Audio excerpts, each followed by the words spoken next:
times of oppression, for the tyrants fear your might. Don't cling so hard to your possessions, for you have nothing if you have no rights. Let racist ignorance be ended, for respect makes the empires fall. Freedom is merely privilege extended, unless enjoyed by one and all. So come brothers and sisters, for the struggle carries on. The international unites the world in song. So comrades, come rally, for this is the time and place. The international ideal unites the human race. Hello, hello, hello. Now, you know who the hell I am. I'm, of course, John Doe, here in Tokyo, Japan. And I really hope I know who the hell you are too. Now, right now I'm on a balcony in my apartment. And we're going to do a video here in this side channel, Drinking with a Marxist. So before we get into this topic, let's crack one open as workers, huh? I got one of these. Are you ready? 3, 2, 1.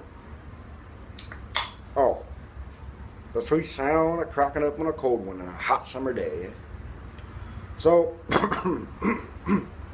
a salute to all you proletarian, working class people out there, you communist, you Marxist, you socialist. This one's for you, eh?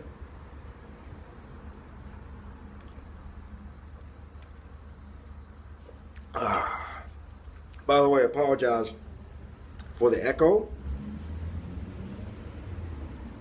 as this balcony has a bit of an echo, right? Now no means this video is going to cover all aspects of it or fully explain it, right? But I do want to get into a bit about capitalism and racism.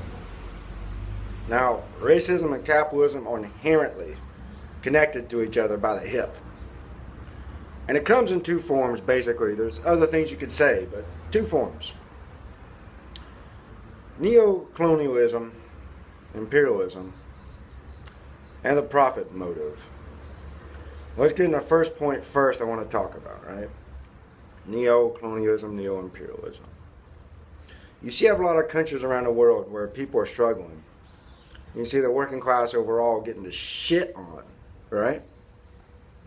And people like to say ridiculous things like, oh, you know, it's the situation in their country. They should improve it if they don't like it. Oh, it's their corrupt leaders, you know. They just need to stand up and fight it. Well, it's a bit more complex than that. You see, the capitalist classes in these countries, oh, indeed, are fucked up. Indeed, are vile. But you see, even if the people were able to overthrow those assholes, there's a far bigger group of capitalists who would come right in after them. You see, a lot of these capitalists in these countries where people are getting shit on are controlled by capitalists in the first world. First world, we mean loosely highly industrialized countries or in a late or advanced stage of capitalism. They control these groups. They come in there and they take over. You know, they give money to these capitalists in these countries, and they control them politically, economically, and exploit the living hell out of the nation, their resources, their labor. And this situation is stable as long as the capitalists in that country play ball, as long as they're getting rich from it and they sell out everybody. You know. So how is that maintained? Well, these first world capitalists, you know, will sit there and say things like, look at those people. Look at those shitty people, how they live. You know, we're just coming here trying to help. We're building infrastructure. We're building factories. We're providing jobs. You know, If we don't, they'll come over here and steal our jobs. You know? That's how that racism begins. Looking at them as inferior, as less than. And the reason they are less than, the reason they are disadvantaged, is because of this global capitalist economic system. And they're using racism to justify the exploitation of these people. And that's disgusting. It's disgusting and so low, morally and ethically as a human being, to do something like that just to make some money. I just can't accept it. Now the second way is kind of a bit connected.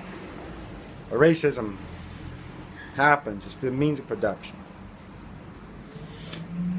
Now, often you'll hear, right, when capitalists find a more effective way to get their profit through technology or innovation or something like that, they'll cut your job and send you home. You know, starve your kids, starve your family, starve you, put you in a destitute, put you in a poverty. You know, and they'll never say it's because of the means of production. Oh, no. They'll never say it's because of the profit motive. They won't talk about these things.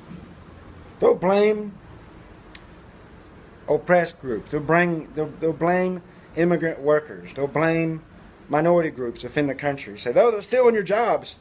You know, you need to fight them. Hey, they're the bad guys here. Those low-life, you know, inferior creeps taking your job. It's not our fault. Look who's working in the factories now. Look who's working at these jobs now. Not you. It's them. They take your jobs. When in fact what's happened is those workers have fought so hard and long for their labor rights. Had it undercutted, right? They found a way to fire them, get rid of them, through various means. And then they turn around and hire people who are all oppressed, who are all feeling the effects of racism. Destroy their labor unions. Pay them shit for wage. You know, treat them like garbage at these jobs. And then, you know, turn around and blame those people to have workers fight against workers. So it's all about control for racism. It's all about capitalism. It's all about money. Don't dare sit there and try to make it about anything else but that. It's pretty clear that's what it's about. You know, so you want to fight racism, you got to fight capitalism. You want to fight racism, you got to unionize. You got to unite. You got to fight.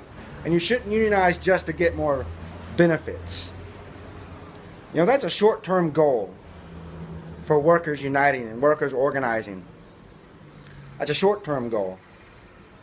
Your long-term goal, your long game, should be get rid of capitalism. And how you do it? The old, good old-fashioned way. Sabotage. The labor unions can do a lot to sabotage the system. It doesn't always have to be violence either. A lot of other ways you can sabotage them. Get in their way, be a thorn in their side of the capitalist class. Use all the things at your disposal. Make it so hard for them in the first world to operate that they have to lash out against us and do something stupid, which they can't hide. Then we can use it against them. And also, to finish this point up, you weren't really going to fight racism through organizing, right? It's something I've experienced here in Japan. You have to unite other labor unions together. And you have to engage in political education. Engage in spreading ideology. You have to get these unions together. And you have to get rid of the corruption of some of these damn unions. And the xenophobia and the racism that goes on within labor unions. Labor unions of all things, you got racism. That's stupid and so counterproductive, you know? To use labor union just for some political gain or short-term goals and divide each other. We're the best labor union. No, we're the best labor union. Oh, God, you know. So before I start going on too much, I'm going to finish this up, you know, a little bit about racism and capitalism, right? Like I said in the beginning, this is by no means a comprehensive analysis of it. Just a few points I wanted to bring up. Some things to talk about. So if the first time you see me on this side channel, subscribe to it. When I do upload here, there's cool stuff like this. If you never checked out my main channel, do that as well. There's a slew of shit over there, all kinds of variety, you know, for you to enjoy and check out and spread around and leave comments on. So till next time, you've been drinking with a Marxist.